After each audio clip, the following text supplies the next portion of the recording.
Okay, so as you recall, we began talking about the various traditions and how various traditions sort of handle this transition that we call death and the rituals of those various traditions.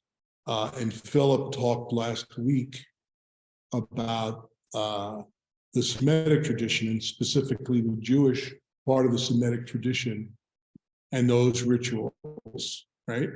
So today, I just want to talk a little bit about, from the Vedic tradition, some of the rituals. And it's fascinating because they're very, very similar.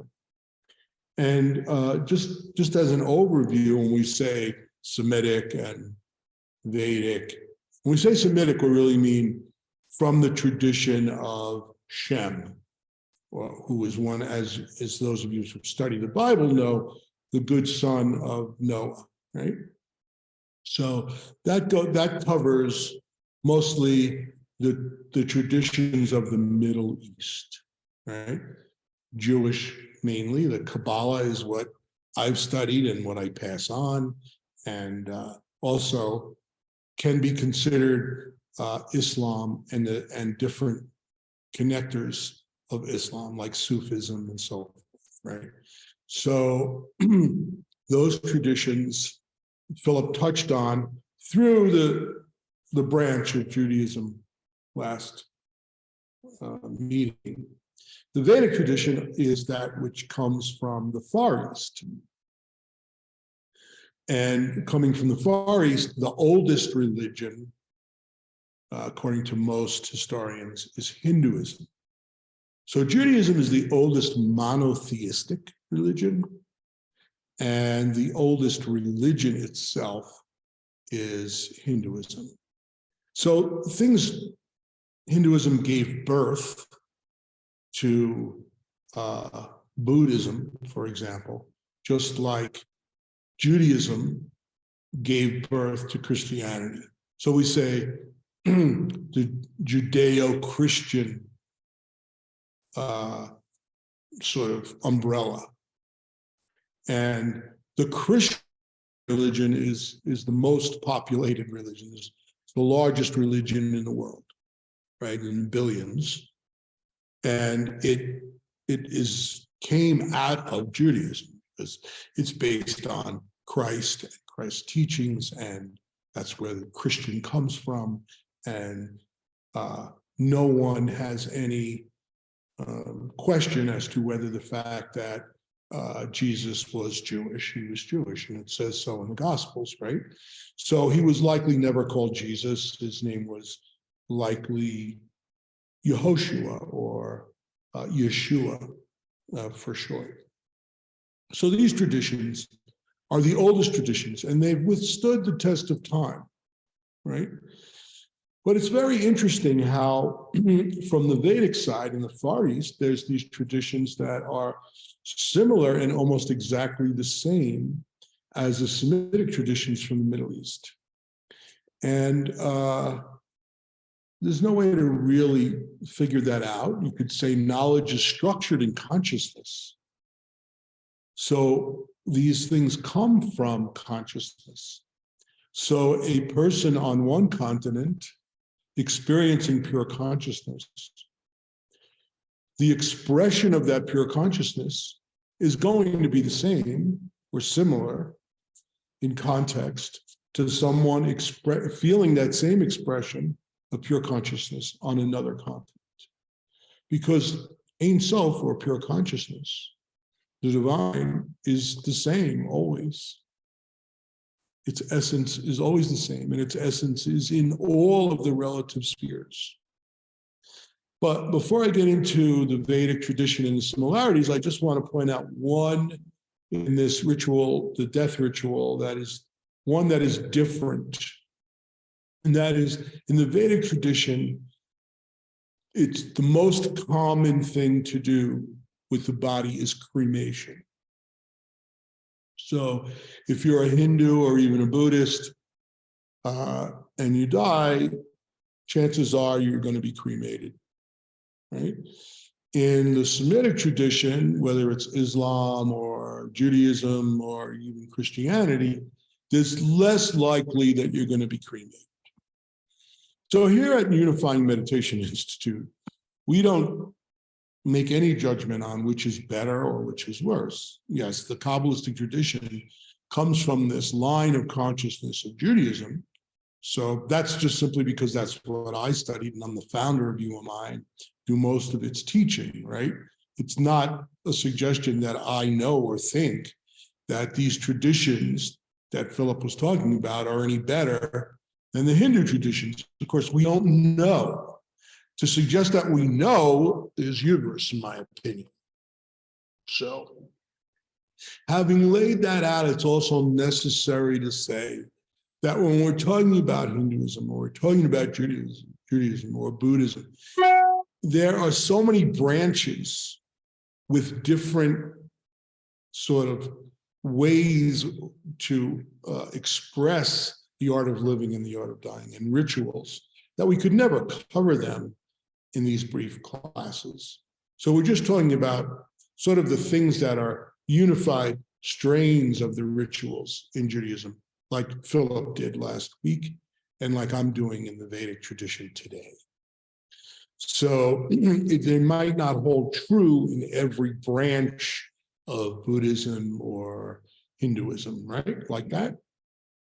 So I talked a little bit before, the week before Philip talked, about the Bordeaux Thodo, right? So that's a Sanskrit term that Buddhists use.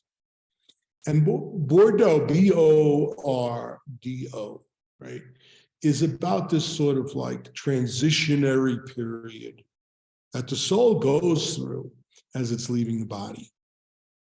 And it's a process. The second word, Thodo, is about sound. And the point being, in the Vedic tradition, a monk or a priest, Hindu or Buddhist, will chant, and groups of them sometimes chant. Like in the Semitic tradition, we read the Psalms. When a person dies, in the Vedic tradition, the first thing that's done are these chants. So the idea is that as the senses begin to dissipate when the body dies, the one that stays the longest is the sense of hearing. So the soul is hearing these Buddhist chants, or in the Semitic tradition, these psalms that are being read, and it gives ease to this transition. So we know in every transition in life, there's a certain amount of yirah, I would say in Hebrew, that fear that is like awe, but also fear. It's not a fear that stops you, but these psalms or these rituals chanting that the Buddhists or the Hindus do are very similar. And it gives ease not only to the soul that's departing, but also to the family that's around, right? So it's a combination of those two things. I said I was going to talk first about the different thing, and the different thing being cremation. So the reason the Vedic tradition folks cremate, there's many reasons, but the main one is it's necessary for the soul to abdicate the body, right? So if the soul is clinging to the body, it takes longer for the soul to abdicate it.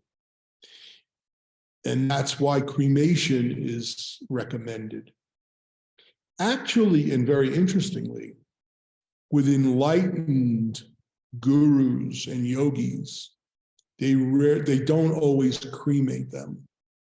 They'll put them in the Ganga, the Ganges River, uncremated, because they've already through their enlightenment, abdicated their attachment to their bodies. So this is the theory. But for the normal folk, they feel that it's necessary to get rid of the body through the process of cremation. They also feel it's a holy process. Right? However, in the Semitic tradition, the feeling is that also it's necessary to abdicate the attachment to the body. But as we spoke about before, the part of the soul that we call the nephesh returns to the earth, right?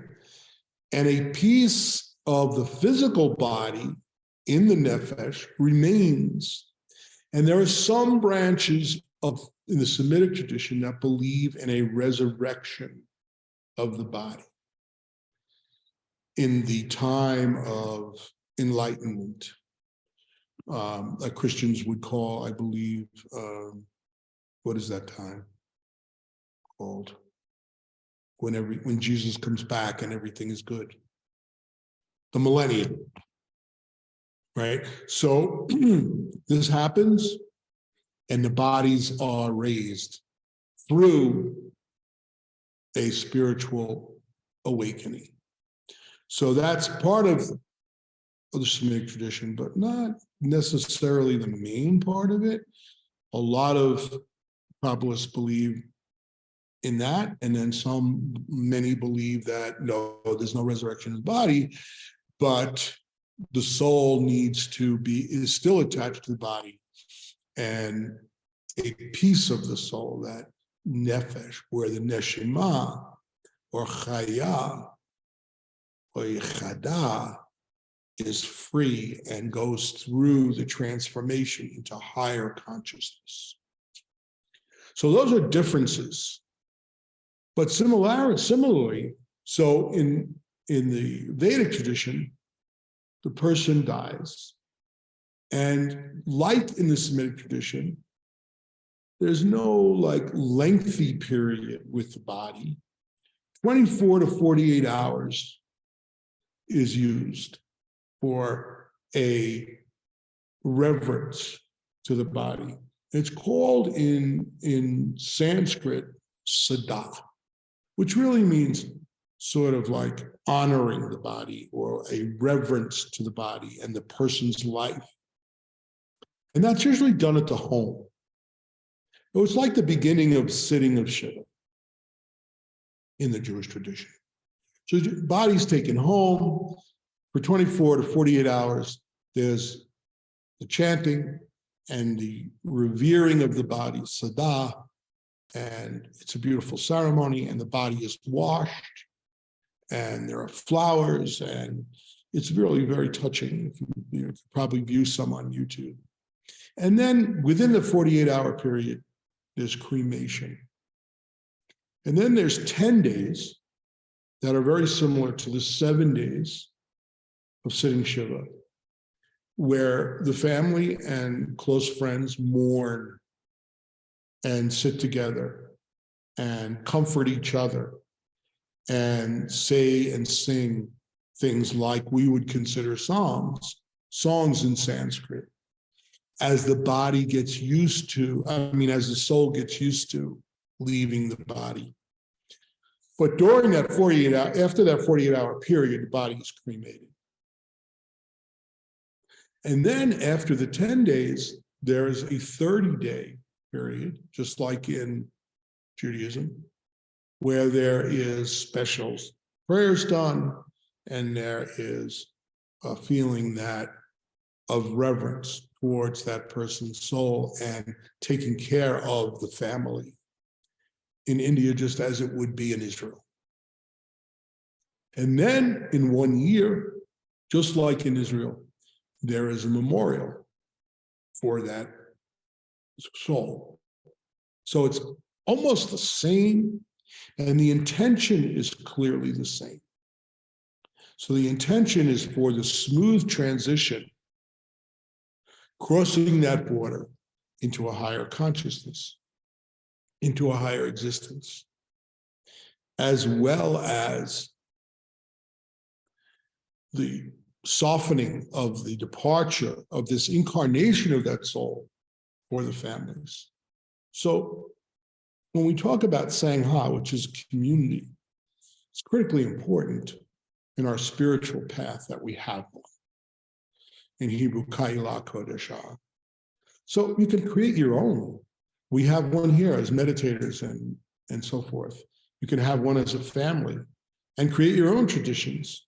But these things are certainly important to uplift one another, to be there during major transitions in life as well as afterlife, because everything is a process like that, right? So it's not so much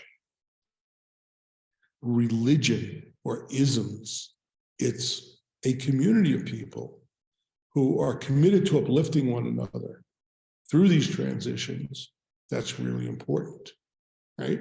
So we don't want to be necessarily tied to anything that doesn't seem to make sense to us, or it doesn't seem to relate to our hearts or our souls. We don't need to be, right? Because as spiritual seekers, we're really explorers. So no ism really ties us from being explorers. We don't be afraid to explore. If we're Jews, we don't want to be afraid to explore what Jesus might have said or Muhammad might have said, right? That's silly. So, but we can still love and practice in what our spiritual DNA and physical DNA is. So I think it's a good thing. But people may not want to gravitate towards a particular religious form, and that's okay too. We can create our own communities and sanghas. I love Thich Nhat Hanh and his description of what this community is and how it can be as small as one family or as large as 1,000 families, right? So, but I think it's important. Is it impossible to evolve through these transitions without it? No. But it's much, much harder. And that's why we take a look at these that exist and have withstood the test of time. So I don't want to not also look at the Sufis. And the Sufis really are part of what I would call the Semitic tradition, because they're a part of Islam, right? And they are, but their traditions are very, very similar to the Jewish traditions as far as death ritual and burial and so on and so forth, right? So I want to read, before we meditate, something from the Sufi tradition, if I can find it. Okay, I found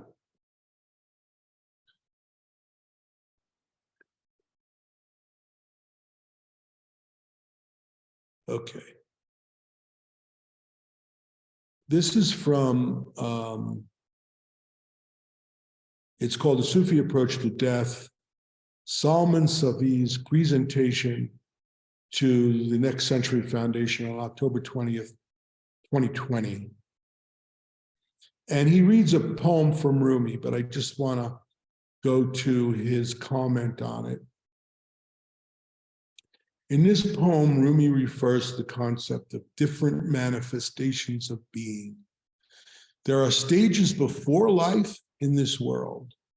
There is this world, and then there is the other world. According to Sufism, our life is not a single finite entity.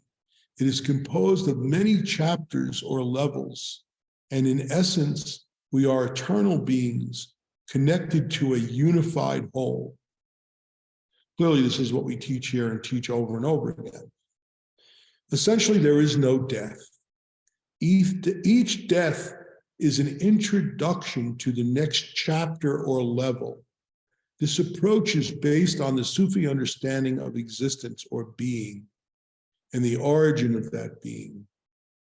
In the poem, Rumi makes reference to some of the verses in the Quran, including one that is very important. We are from God, and to God we return. And we are from him, and we will return to him. For Sufis, there are 4 relationships that must be fully lived and fully nurtured prior to our death.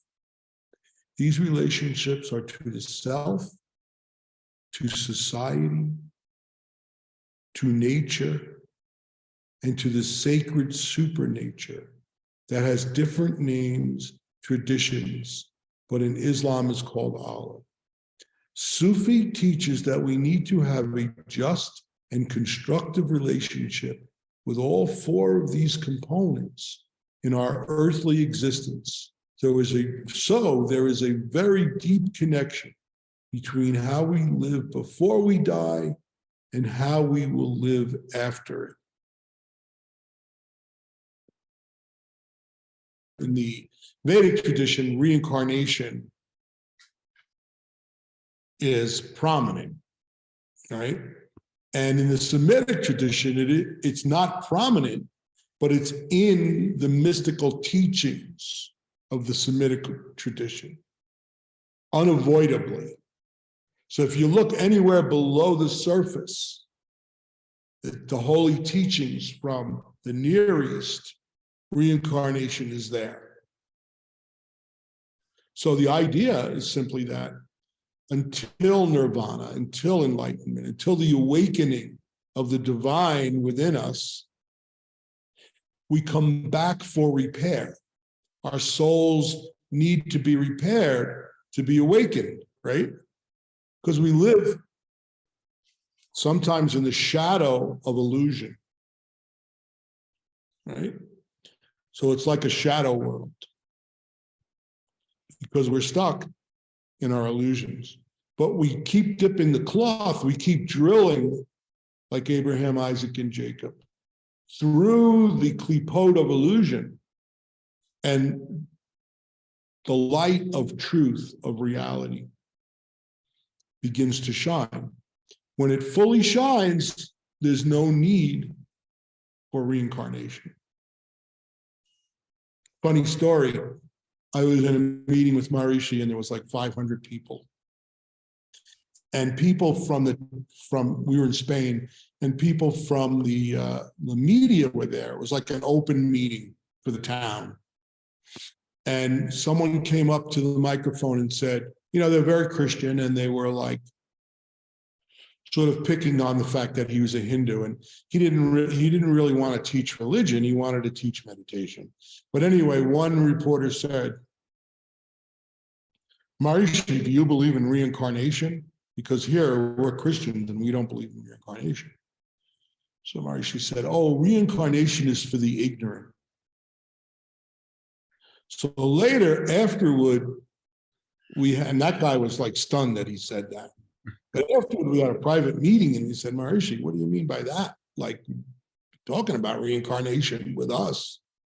And he says, well, no, it's for the ignorant, because when you're enlightened, there's no need to be reincarnated.